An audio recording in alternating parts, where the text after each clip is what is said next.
Welcome back to the Messy Reformation. My name's Jason Rice, and I'm the Associate Pastor at Bethel CRC and Chaplain at Central Wisconsin Christian in Waupun, Wisconsin. My co-host is Willie Cronky. He's a member at Pease CRC in Pease, Minnesota. We're just a couple of guys who love the Christian Reformed Church and want to see Reformation happen in our denomination. But we realize that whenever Reformation happens in the history of the church, things get messy. And after the last couple of synods, and as we move into this rebuilding phase of the Reformation, things continue to be messy in the Christian Reformed Church. So we're taking the opportunity to have conversations with pastors and leaders throughout the Christian Reformed Church to find out what's going on in our denomination, but also to talk about what Reformation and rebuilding might look like. If you haven't already, take a moment to click subscribe so you don't miss any of our upcoming content. We're dropping episodes every single Sunday evening. It's also important for you to know that you are our marketing plan. We rely on you to spread the word about what we're doing at the Messy Reformation. We rely on you to share our content, and we also rely on you to give us 5-star reviews and provide good feedback for this podcast. You can also support us financially on Patreon or Substack. All the money raised is used to build the platform of the Messy Reformation. With all that said, we're going to get to this week's episode, which is part 1 of our STM Roundtable with Roger Sparks and Harv Roosma.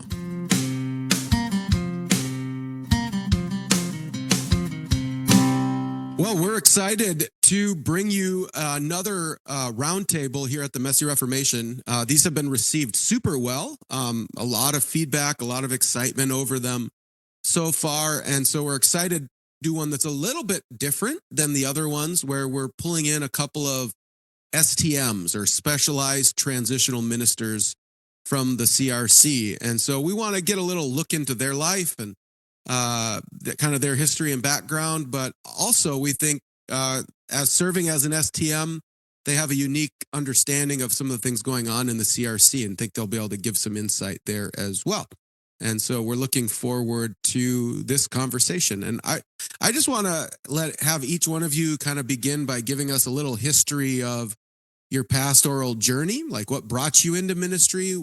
Maybe give us an idea of some of the churches you've served. You maybe don't need to give us the whole pedigree. That could be long, maybe, but some of the churches you've served, and then kind of an idea of what led you into transitional ministry. We'll start off with Roger, and then Harv can go after him. Well, hey, thanks for having me on the round table. Already in my youth, I guess I would say, high school, getting into college, I had a sense that God was leading me into ministry. Didn't know what form that would take, but as I went through college and seminary, that sense of leading was confirmed, and I ended up being ordained in the Christian Reformed Church back in the fall of 1986. And I served as a regular pastor, I guess you could call it that, 3 congregations. The first in Medicine Hat, Alberta, and then Rock Valley, Iowa, and then Laverne, Minnesota. And if you add all those years up, you're looking at about 34 or so years. And what got me going into the direction of being an STM? Well, along the way, I was a synodical deputy, and I would go to classis meetings. And one of the things you deal with at classis from time to time is separation between a pastor and a church, not in the regular calling process, but for some reason. And sometimes the breakups are not pleasant, and the classis imposes certain restrictions on a pastor before they can entertain a call, and on the congregation too. And one of the things I saw happening is classis telling churches, you need some interim help, a specialized transitional minister. And so that kind of got me interested in that. And I guess one reason is because I went through one of those not so pleasant partings from a church myself along the way. So I knew what that could feel like from the pastor's point of view. And I just had a sense that if I could step into a situation and be a good influence, a helpful influence to help a church sort of get back on track and then move forward, that would be a really neat thing to be able to do. So that was my sense of what being an STM would involve. And I've learned since then that it doesn't have to be like to go in where there's been sort of a messy breakup between a pastor and a church. It can simply be to help a church in an interim situation, but bringing in extra help. We were given some training, and so we have some tools, you might say, in our toolkit that we can use to help churches think about vision and mission. And then, of course, when a search committee is appointed, we really step in and help guide that as an advisory voice right on site to help the church when they're looking for a new pastor. So one thing I did want to say right up front is that it's not that a church is a problem church necessarily, that they have an STM, but it's sort of a new model of providing on-site experienced pastoral help to guide a church through a time of transition, especially when they're looking for a new senior pastor. So that's how I got into it, and I've been doing this now for a little over 4 years. I've helped 3 churches in addition to where I am right now, so this is my 4th STM assignment. And I think I'll pass the baton over to Harvey and let him share some of his journey too into the STM world. All right. Well, thank you. I think I resisted the pastoral call a little bit more. I didn't think I would be a pastor. My first career was as a teacher, and so I did that for 9 years and enjoyed that. But the second part of my teaching career, I was going into administration, I thought, and I was in South Dakota in a small Christian school there, and administrator. And they asked me to preach as well, some of the churches. And so I first thought, you got to be kidding me. But then I did move to do that and really, really enjoyed that, but decided that I wanted to learn more. And so I stopped teaching and went to seminary then. So that was to go into my second career. And in seminary, I'd been single to that time. So in seminary, I also met my wife. And so my first year of seminary, I met my wife, and we got married as well. So I had an eventful first year of seminary and went through that. And then when I graduated in 1995, then moved to Vancouver Island, and we were there for 20 years pastoring in 2 different churches, and went from there to a short stay in a church in the Midwest. But really felt that there were some things that should be dealt with in the churches throughout, but also the final church I was in, and really didn't have the tools to do that. And so I was speaking to some of the folks at Pastor Church Relations then, and they said, "Hey, have you thought about becoming an STM?" And that sounded really like a good thing, like God was kind of stirring in me to make that change. So that was in 2018, and so from that point on, then I've served in 5 different churches, everywhere from Northwest Washington to the Midwest area, including in Holland, Michigan, and also New Mexico, the most recent. And now we've just to the Northwest again. So lots of traveling. It's been a wonderful experience. And I will echo as well, it doesn't necessarily mean problems. It can just mean a long pastorate. It can mean a lot of things, but it is, I think, a healthy thing just to come in and say, okay, we're going to really look at things carefully. And it's been a joy to be part of that. Yeah, I appreciate that both of you have experienced pastoring churches in both Canada and the U.S. And that, I think, it really helps. I had forgotten that, Roger, that you had pastored in Canada as well. And so, yeah, it gives you kind of a little insight into churches on both sides of the border.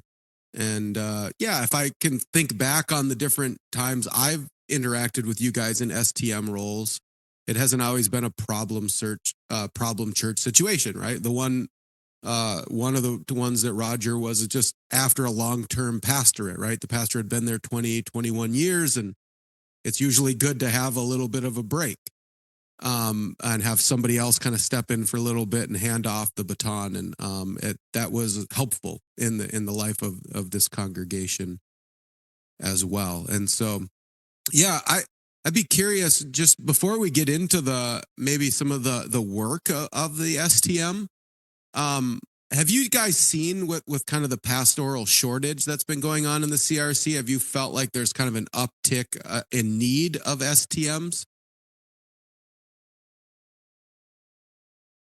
You want to take that, Harvey? Yeah, I mean, there are a lot of situations. Although I've also had some breaks in between, not super long. I don't know that I have seen that. There have been some times, I guess, where an STM couldn't be found. I think there are a lot of situations where an STM is needed, but I don't know if I've seen a huge increase in my since 2018. But I could be missing something as well. I mean, I certainly understand the pastor shortage, but to get an STM is a big commitment on a church's part. I can't say that I've seen a huge growth in that, but Roger, I'd love to hear your take on that. Yeah, I would echo the part about shortage of pastors. When we work with churches trying to help them call a new pastor, you discover that not everybody is at a place where they could entertain a call. And there does seem to be a few more vacancies. And if you spread that out across the whole denomination, and that means there are more churches looking for pastors and maybe a few less in the pool than there used to be. So it can be a challenge to find a new pastor. In terms of the work of STMs, I think I heard Harvey saying that there are churches that could probably use the help, but for one reason or another, they think they don't need it, or it's just not something they're familiar with. I mean, it used to be your pastor leaves, so maybe even while you're helping them load the moving van, you've got a search committee in place and you're making phone calls already. But I think we've discovered that you need to do more than call somebody up on the phone and say, are you interested in a call? You have to really look at the needs of the church and whether it's going to be a good fit for a pastor to come and serve well.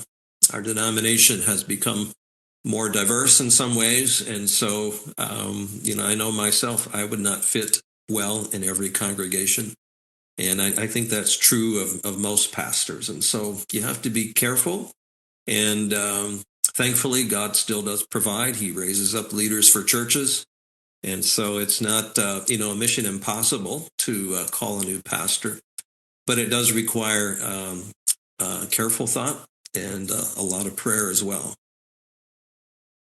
Yeah, for sure. I'm kind of wondering from both of you, you'd kind of mentioned that a church getting an STM is a big commitment on the part of a church. What kind of things are you guys looking to get into right when you get there? And what are some of the time commitments? What's the minimum amount of time you guys are kind of looking to be there? Are some of these dependent on the state of the churches? So yeah, however you guys want to answer that. I'll jump in on this one first. The model that we follow is basically you're looking at a year commitment, and to be honest, it's more expensive for a church to hire an STM than to bring in pulpit supply every week. Because you're paying a minister's salary. So I would hope that's not prohibitive for some churches, but actually it might be if finances are tight and you look at a vacancy. Oh, well, at least we can put some money away for the future. But the goal is initially for a year. Many are extend beyond a year if things are going well and the work is appreciated, and that can be, the contract can sort of be extended in like 3-month increments. And so some stay at a church for up to 2 years, and others, right at 1 year. And so when we jump in, I think the model they give us to work with too is that the STM has to think of it like the first 6 months of that year, I'm just gonna help and help this church, whatever the situation is. And then the next 6 months, while you're still helping the church, really what you're doing is you're trying to prepare the way for the next pastor. So in a way, your first 6 months are, I'm getting to know this church, and so I can be a good advisor to them going forward. And a lot of that involves just the regular pastoral work too, preaching, attending meetings, rolling up your sleeves, and just trying to help the elders shepherd a flock. And then once you're kind of there and a search team is appointed, then your goal is to make it as easy as possible, humanly speaking, for the next pastor when that pastor is lined up and comes to serve that church. So I think that's a good way to look at it. And even if it extends out more than a year, that's really the goal, is to love that church, help them as a pastor, and then you don't even know who that's going to be yet, but you're basically loving the pastor who's going to follow you and take up the work. So is that how you see it, Harvey? Yeah, definitely. So thank you for that, Roger. And yeah, the first part is just getting to know people, and that takes time. As anybody who's come as pastor to a church, that takes a while, and so you have to kind of do that at an accelerated rate, just to really try to get to know people quickly. One of the things also that is important to do is we get a priority list of, like, there's 14 or 15 things on the list that we look at and the church looks at. I mean, things like preparing for the next pastor, clarifying vision, reconciliation if needed, or a variety of things that might be needed. And so as pastor, as STM and church, then you look at that list and narrow that down to maybe 3 or 4 things. Okay, here's what we really need to focus on. So there's that getting to know time, and then it can vary a lot how you're going to focus your attention, of course, based on what's needed in that particular church. So it's not a one size fits all. It's very much individualized to the church, and so that, again, the second part of your time is really focusing on that healing, or whatever is needed in that particular church. And then following up on that, if things are going on, you're then helping them to begin to find the next pastor. And I say that if things are going on. I mean, my experience, and I don't, this may not be typical of STMs, but in my experience, 2 of the churches that I went to were very small and struggling and didn't know if they could continue. And so in 2 cases, I mean, we knew that going in. In 2 of the cases, they did not continue. And so 2 of them, the conclusion was to close, which was a hard thing, but that is necessary sometimes as well, to walk them through that process. So that's also been part of my experience. Yeah. Could you guys give us an idea of what Roger had mentioned that you have these tools that they kind of give you in the toolbox. What is the training and equipping of an STM? What does that look like? Go ahead, Harvey. Yeah. So back when I did it, it was called Interim Ministry Network. And so, we had 2 branches of that. And one was looking at the congregation, and the next one was looking at the future or something. I'm trying to remember the themes of the both of them. But basically, I think it was about not quite a week each time. And you go and you're with a group of pastors, and it's a fairly intense, for whatever it is, 4 or 5 days. of training. It's a matter of looking at the history of the church, looking at the DNA of the church, just training for what to look for, thinking through some of the dynamics of change and how you've got your early adopters. I mean, people are at different places in one congregation regarding change, and some are early adopters and some takes longer. And so kind of working through some of the dynamics of how change works. It's that kind of training, and then tools such as, I mean, familiar names like doing appreciative inquiry or doing asset mapping or those types of study tools that you can look at an organization and kind of think through things. I mean, you might, if you do, for example, looking at your assets, and you can maybe move a church from thinking that of scarcity to thinking of, oh, here's what we have.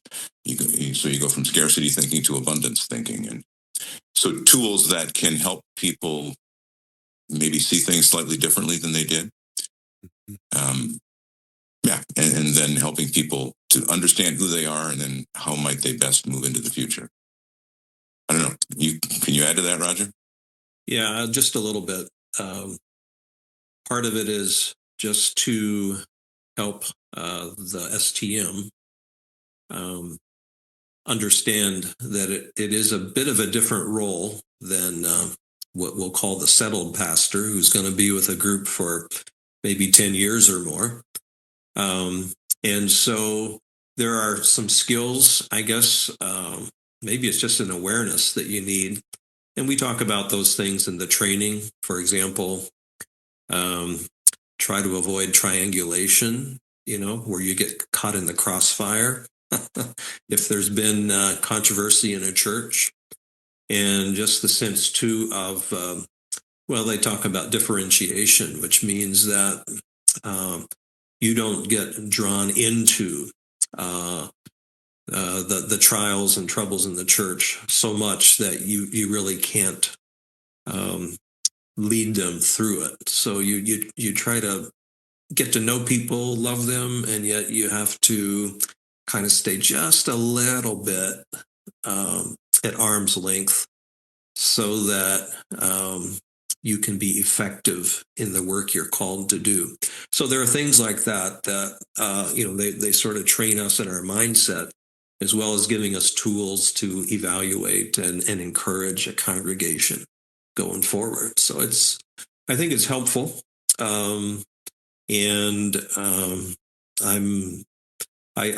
I often open the folder of notes that we got from the training, and to say, oh, maybe there's something here that I should be using in this particular assignment. So it's very helpful to have that training. Yeah.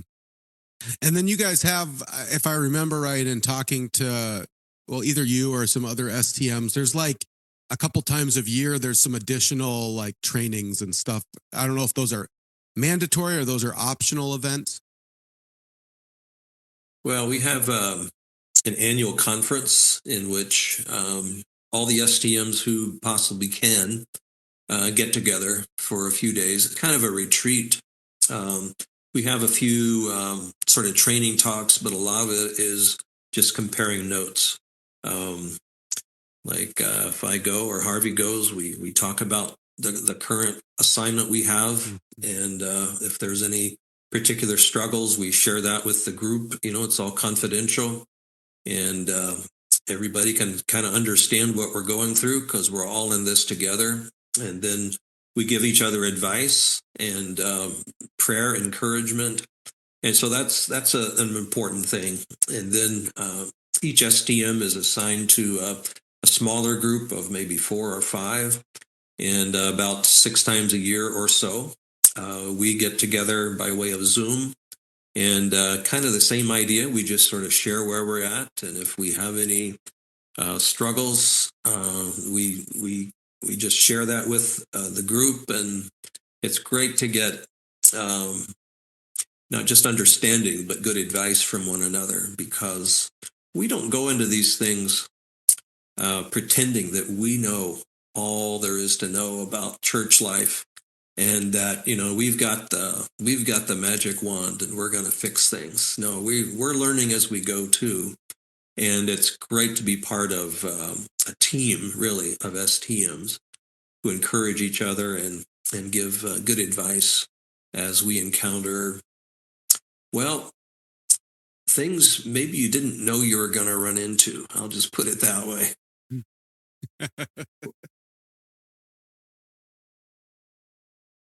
Yeah, I'd be curious, Harv. You had mentioned one of the things that kind of drew you into STM ministry was serving in a church and recognizing that there were some things that needed to be addressed there, but maybe you didn't have the opportunity to address them. And maybe as an STM, you might have some of those tools to help a church like that.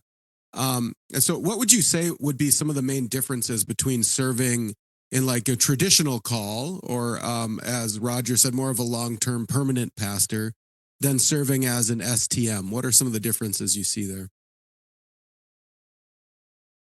Well, I think when you're serving as an STM, you come into the church and they have said, when they invite in an STM, what they're saying is, we want this person, but also we're willing to look at things.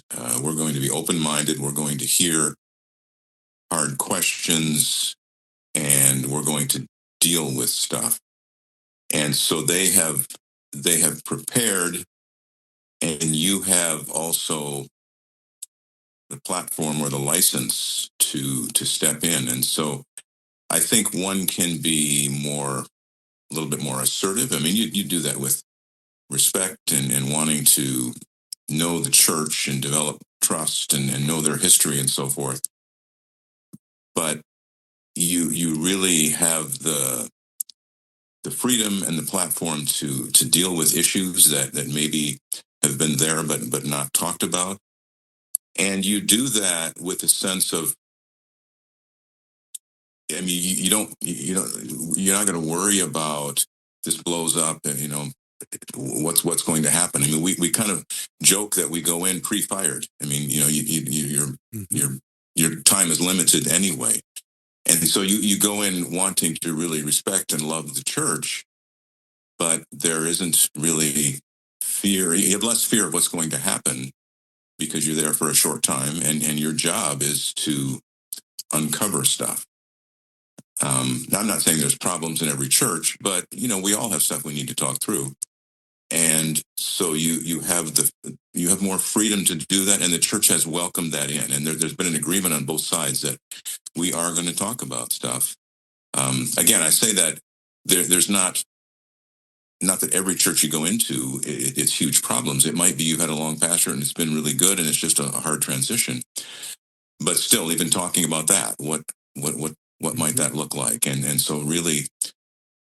It's like conversation doesn't stay at surface level. It goes to deeper level. And that's part of the really good thing about STM. You have just good, deep conversations. And I know that happens in a settled pastorate as well, but it's just a little bit more focused to that in an STM role.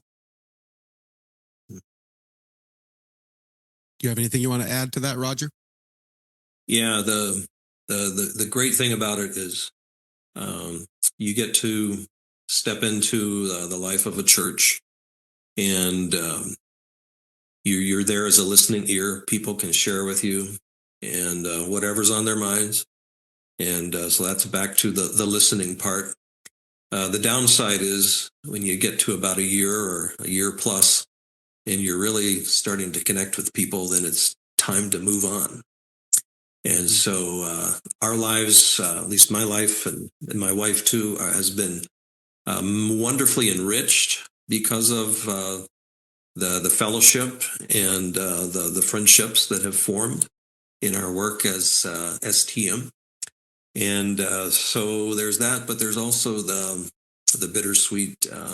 Well, it was lovely meeting you folks, and we pray God's blessing on you, but now it's time for us to move on. So you don't have the opportunity to create the same type of friendships and relationship just because the time is a bit short. So, and that's one of the things that they tell you right up front. And when you're talking to the folks at Thrive about should I be an STM or not, they do some evaluations too. You do kind of there's a survey thing, sort of a little profile that they create for you, and it's not for everybody, because there are challenges involved, and yet for us it's been just very good. It's been just a wonderful thing, and we treasure very much. That's all we have for this week. If you want to help us out and support the Messy Reformation, another thing you can do is sign up for our newsletter through Substack. That way you'll get episodes and summaries sent directly into your email inbox. It also gives us the ability to communicate with our audience, which is one of the biggest struggles of a podcast. So head over to the Messy Reformation on Substack and sign up for our newsletter. But until then, don't forget this is Christ's church, and he bought it with his blood.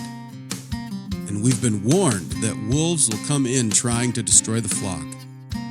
So keep a close watch on your life and on your doctrine. Preach the word in season and out of season, and keep fighting the good fight in this messy Reformation.